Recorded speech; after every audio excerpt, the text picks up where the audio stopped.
So for today's video, mayroon na naman ako ituturo sa inyo na Chinese Mandarin language, free tutorial lang po.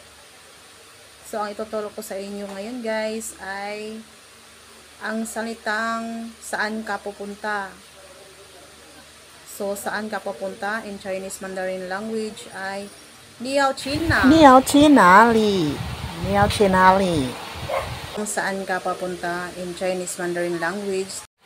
你要去哪里？ Ayan lang guys. Kung nagustuhan nyo ang aking mga tutorial, so don't forget to follow and share. Free po kayong manood ng aking mga basic tutorial ng Chinese Mandarin language. So, kung nagustuhan nyo, don't forget to follow and share.